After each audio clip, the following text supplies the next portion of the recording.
Assalamualaikum warahmatullahi wabarakatuh.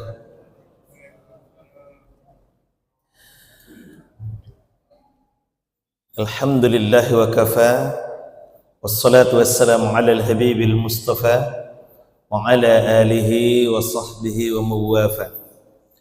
Ashhadu an la ilaha illallah wahdahu la syarika lah, wa ashhadu anna Muhammadan abduhu wa rasuluh sallallahu alaihi wasallam la nabiyya ba'dah. Allahumma salli wa sallim ala Muhammadin wa ala alihi wa sahbihi ajma'in.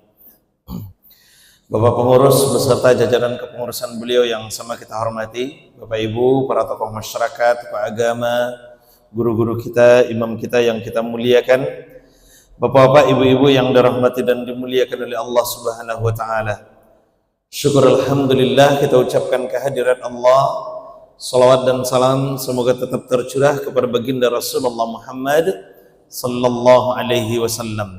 Allahumma salli ala Muhammad wa ala ali Muhammad. Allahumma bika asbahna wa bika amsayna wa bika nahya wa bika namut wa ilaikan nusyur. Baik Bapak Ibu, pertemuan sebelumnya kita telah membahas terkait dengan ahkamul imam wal makmum. Hukum-hukum berimamah, hukum-hukum terkait dengan imam dan makmum. Waktu itu kita bahas persyaratan menjadi imam atau ketentuan-ketentuan yang akan menjadi imam. Mudah-mudahan Bapak Ibu masih ingat. Ya, poin berikutnya Bapak Ibu, hukmus shalah khalfal fasiq.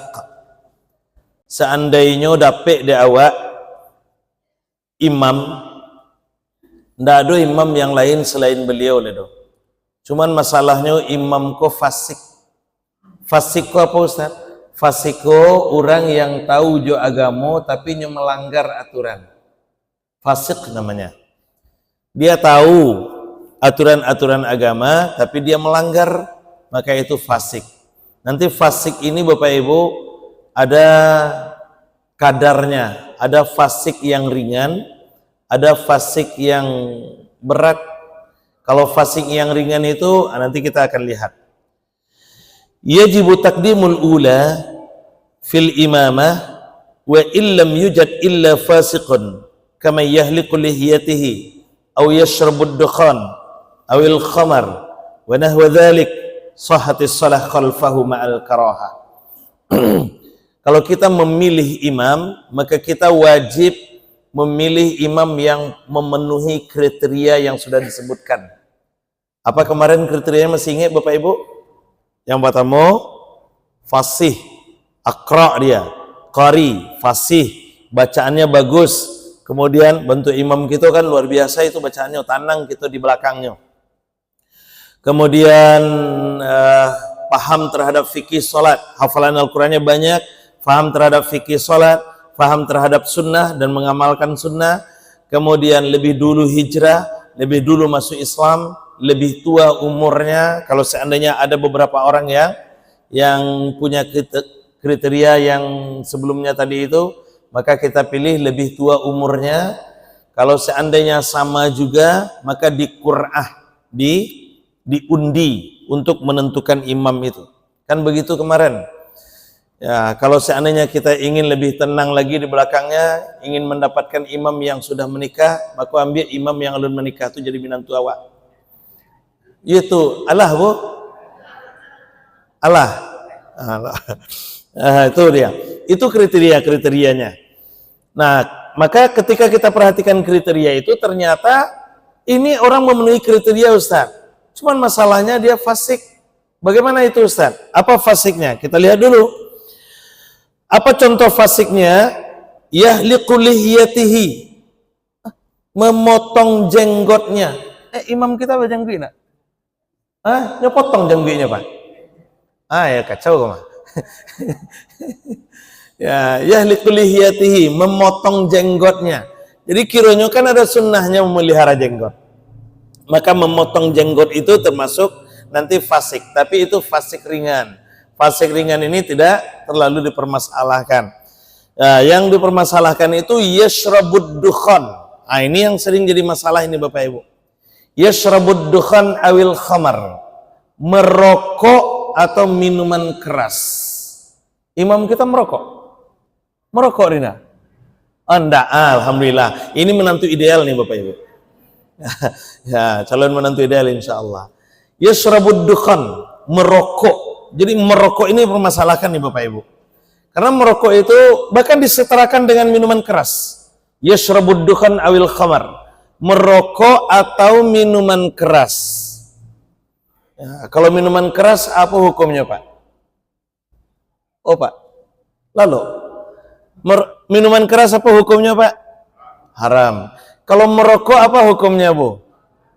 Kamu kayak Ibu tanya.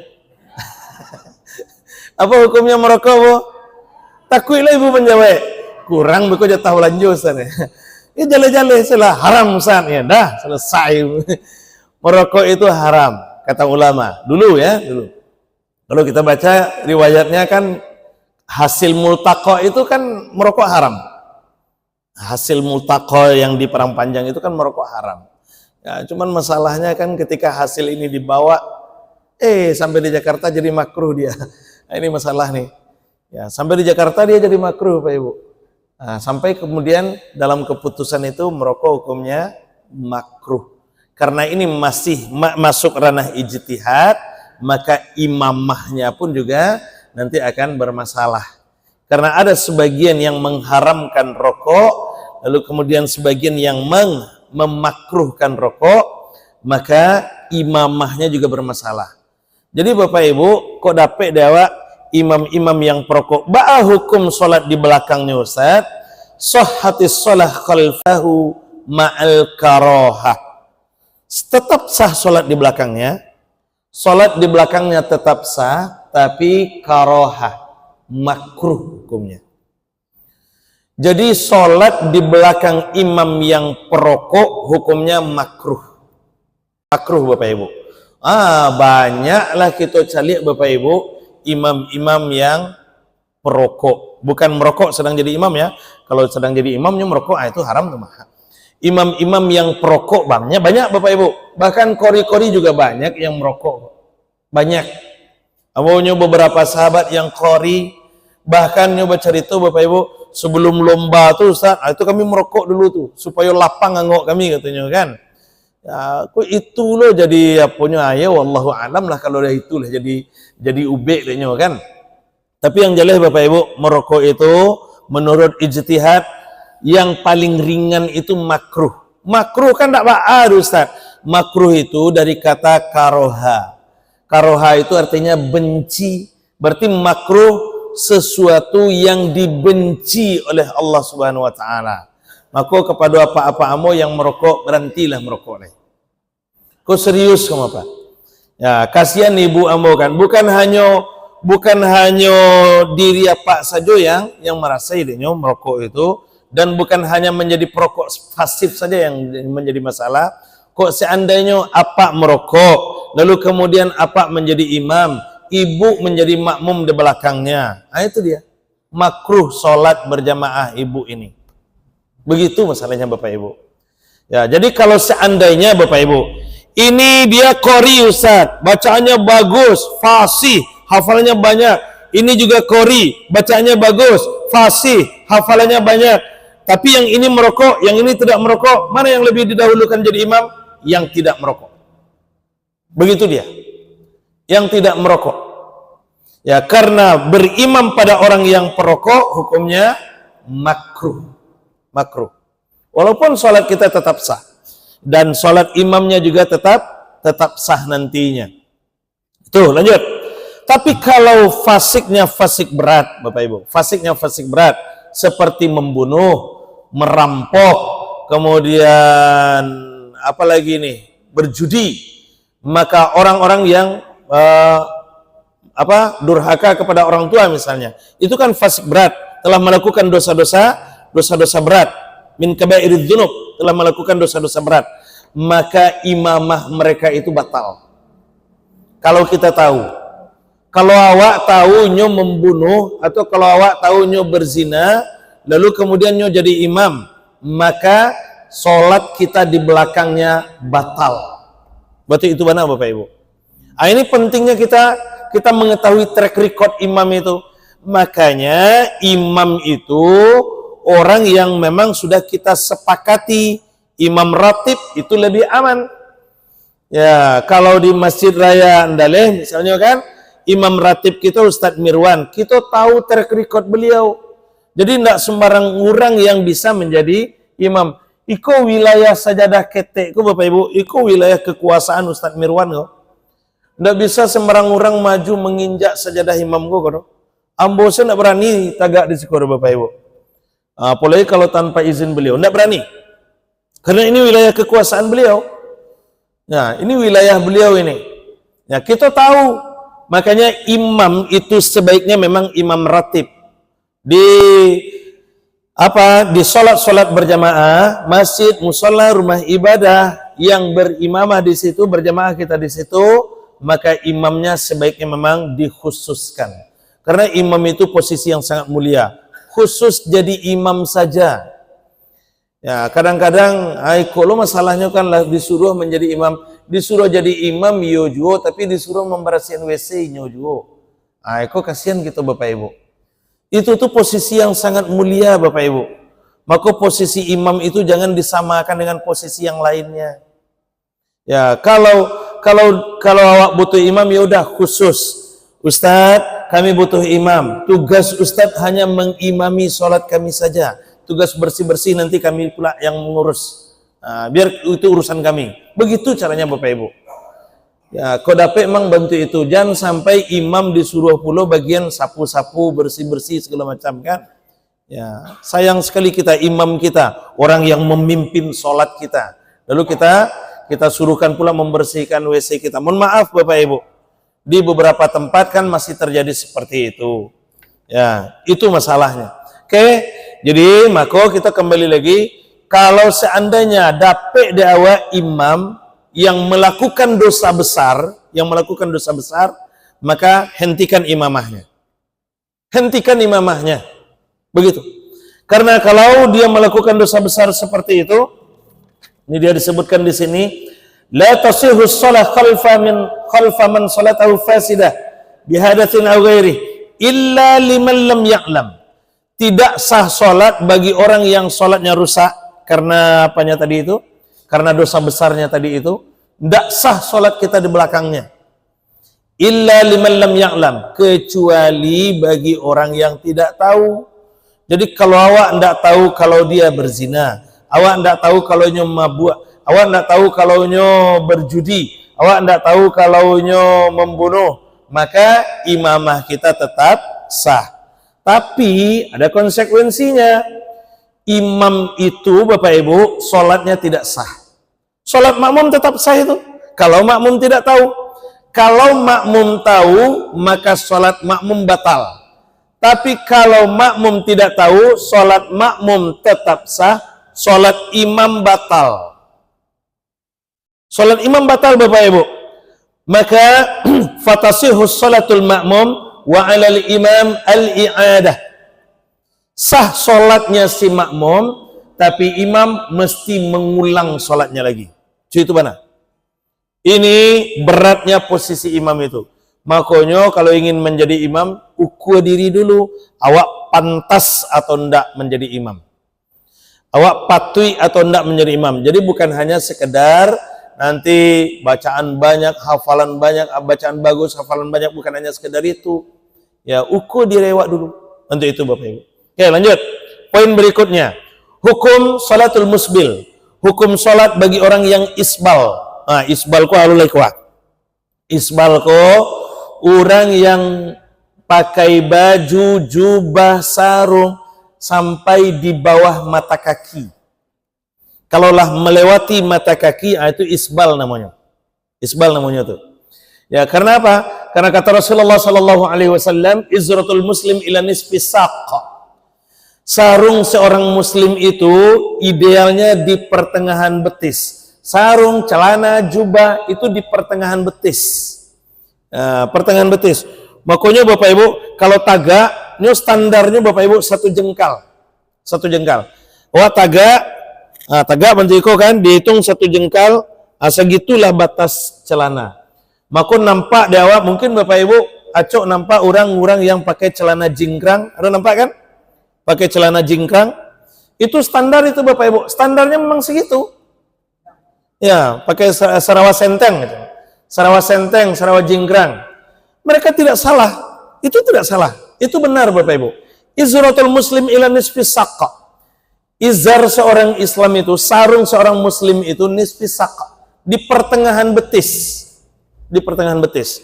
Cuman beko kan berpakaian itu bukan hanya sekedar bukan hanya berpatok pada syariat. Ada 3 sisi yang harus kita perhatikan dalam berpakaian. Syariatnya itu wajib diperhatikan. Kemudian mode itu juga perlu diperhatikan. Kemudian adat kebiasaan masyarakat itu juga penting diperhatikan. Ya, jangan beko awak berpakaian tapi di tengah-tengah masyarakat itu janggal nampaknya. Yo bentuk tadi, awak pakai sarawa sentang, lalu kemudian pakai kaos kaki panjang, pakai sepatu, bawa upacara, itu agak aneh bentuknya. Ya, pakai sarawa sentang, sarawa separuh betis misalnya kan, pakai kaos kaki, kemudian pakai sepatu lokal lah deh, bawa upacara, itu agak aneh nampaknya. Maka pakai yang sama dengan masyarakat. Pakai standar masyarakat. Adat kebiasaan masyarakat itu penting juga kita perhatikan. Ya, di tengah-tengah masyarakat ini bagaimana cara berpakaiannya. Ya, kalau pakaian itu kan musim-musiman. Kalau dulu Bapak Ibu apa-apa tahun-tahun 80-an pakaian itu, bahkan modelnya pun Bapak Ibu juga musim-musiman kan. Kalau tahun 80 itu kaki sarawa itu lebar tuh. Sarawa apa namanya Pak? Jubrai namanya. Jubrai namanya tuh. Ya Jubrai. Nah, lebar kaki sarawanya tuh. Tahun 90-an hilang nan Jubrai ko sampai benar. Sampai memasukkan kaki sarawa ko pakai kantong asoy. Iya kan? Nah, itu tahun-tahun 90-an tuh. Tahun 90-an. Nah, berubah lo gayanya. Jadi model itu memang di satu sisi perlu juga kita ikuti. Tapi di sisi lain bukan hanya model yang kita perhatikan, modelnya diikuti, adat kebiasaan masyarakatnya diperhatikan, syariat itu menentukan. Nah itu dia. Oke, kita kembali lagi. Jadi izar standar seorang muslim itu di pertengahan betis. Tapi hadis itu tidak berhenti sampai di situ. Kita harus jujur saja, jujur juga Bapak Ibu. Sampaikan lanjutannya, masih ada lanjutannya itu. La haraja wa la junaha fima bainahu wa bainal ka'bain. Kalimat iko yang sering disembunyikan. Ini yang jadi masalah dia. Ya, izar, celana, sarung, jubah seorang muslim itu memang di pertengahan betis. Tapi sambungan hadis itu la haraja wa la junaha fima bainahu wa bainal ka'bain. Tidak ada dosa, tidak ada masalah kalau sarung, celana, jubahnya itu berada antara pertengahan betis dengan ka'bain, dengan mata kaki. Jadi kalau turun dari pertengahan betis tidak ada masalah. Sampai ke mata kaki tidak ada masalah. Kalau lewat dari mata kaki, silakanlah permasalahkan. Iko ndak turun sesekete dari pertengahan betis, nyuku ada cara orang Bapak Ibu. Bantu iko. Kalau ndak cukui sejangka, iko ndak ikut sunnah koro. Iko kacau tuh. Kok kacau? Apalagi kalau lah sampai ke bawah kok lah bid'ah kemah, kok neraka tampaknya kemah, kok kacau. Ya, memang ada lanjutan hadis itu Bapak Ibu. Hadis itu masih ada lanjutannya itu. Man jarra thawbahu khuyala lam yanzurillah ilaihi yaumil qiyamah. Siapa yang mengulurkan jubahnya, sarungnya, izarnya itu khuyala karena sombong, maka Allah tidak akan melihatnya di akhirat, di hari kiamat. Bahkan di ayat lain disebutkan menjarra izarahu bataran. Siapa yang mengulurkan izarnya karena angkuh, maka Allah tidak akan memandangnya di hari kiamat. Maka tempatnya adalah neraka. Benar, hadis itu benar. Tapi juga kita harus ambil potongan tengahnya itu sehingga tidak langsung mencap eko narko. Nah langsung ngecap gitu. Apalagi hadis itu ada ilatnya bataran, ada ilatnya khuyala. Bataran khuyala itu artinya sombong, angkuh. Jadi orang-orang yang mengulurkan jubahnya itu memang tujuannya untuk menampakkan kehebatannya, kemewahannya, kekayaannya, sehingga menunjukkan kesombongannya. Itu bermasalah. Pak Ibu, hadis itu dia punya asbabul wurud, punya sebab-sebab turunnya hadis, keluarnya hadis. Kalau ayat Al-Quran namanya asbabun nuzul, hadis itu asbabul wurud. Jadi apa sebabnya? Kebiasaan masyarakat Arab, mohon maaf Bapak Ibu, kebiasaan masyarakat Arab untuk menunjukkan kelebihan mereka biasanya dengan dua cara. Ya, kalau mereka sombong itu Bapak Ibu, tandonya ada dua biasanya tuh. Yang pertama suku bantu ikwa, suku bapangku tangan, melipik tangan bantu iko. Makanya kita dilarang sholat kayak gitu. Janganlah kamu sholat seperti orang sombong, kata Rasulullah kan. Yang seperti ini.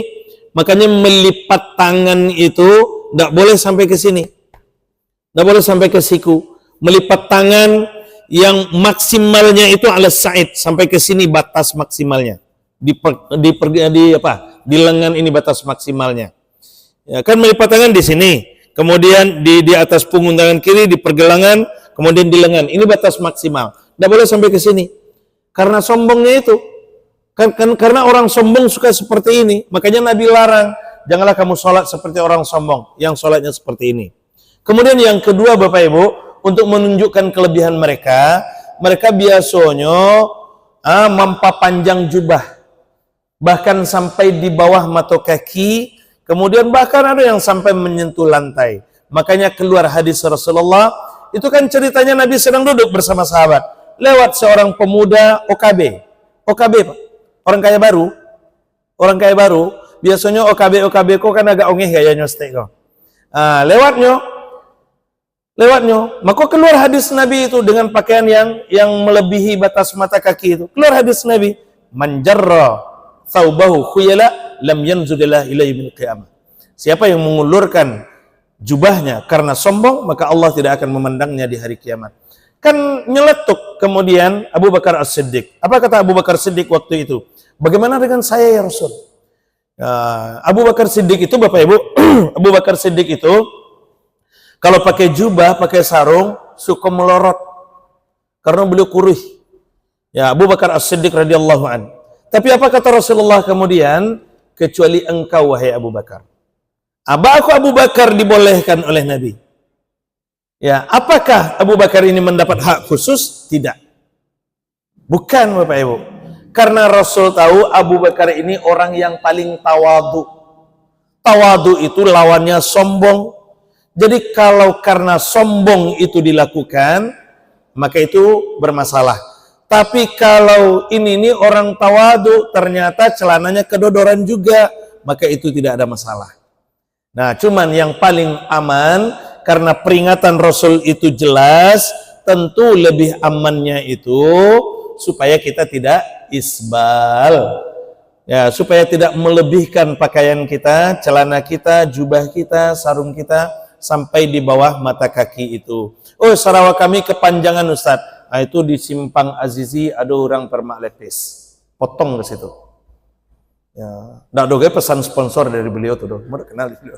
Ya, potong sih nampak demo di situ tuh ada permak lepis kan. Potong ke situ Bapak Ibu.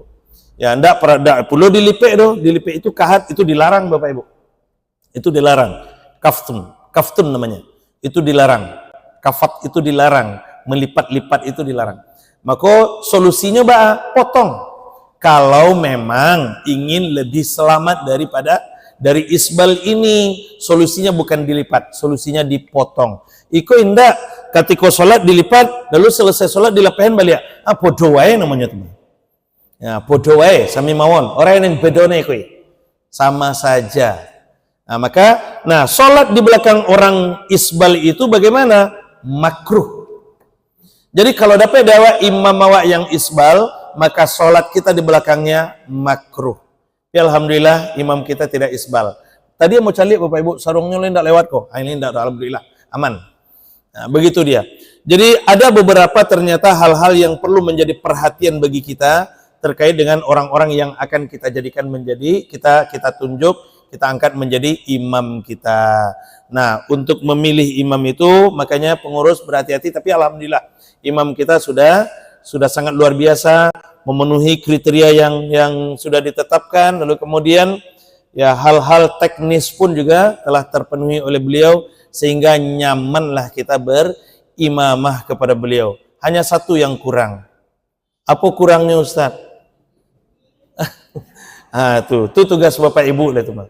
Jangan sampai terlambat. Itu saja barangkali Bapak Ibu. Ya, mohon maaf apabila ada kesalahan dan terima kasih atas perhatiannya. Ada pertanyaan Pak? Silakan. Ya Pak. Oh, pakai kaos kaki kalau sholat? Boleh. Boleh Pak. Nah, nyata tutup mata kaki Ustaz. Bapak Ibu, ayah. Ini luar biasa, bagus pertanyaan beliau. Yang dimaksud isbal itu pakaian yang dari atas yang diulurkan sampai ke bawah mata kaki. Itu yang isbal. Tapi kalau pakaian yang kita pasang dari bawah kayak kaos kaki, itu tidak ada masalah. Itu tidak ada masalah Bapak Ibu. Jadi kalau pakai kaos kaki kita sholat boleh Ustaz? Boleh. Boleh Pak. Bahkan Nabi pakai sepatu sholat bagaimana Pak? Pakai sepatu Nabi sholat pernah? Ya, enggak ada buka sepatu Nabi. Ya, boleh. Ya Pak? Boleh. Nyu isbal itu dihitungnya dari pakaian atas yang diulurkan ke bawah. Kalau pakaian bawah yang dinaikkan ke atas, itu bukan isbal namanya nanti. Paham Bapak Ibu kan? Ya, begitu Pak. Allah a'lam bishawab. Ada lagi Bapak Ibu? Tidak ada? Nah, kalau tidak ada kita cukupkan. Kita berserah diri kepada Allah. Mudah-mudahan ini ada nilai manfaat yang bisa kita ambil. Wallahu a'lam bishawab. Subhanakallahumma bihamdik, asyhadu an la ilaha illa anta astaghfiruka wa atubu ilaik. Assalamualaikum warahmatullahi wabarakatuh.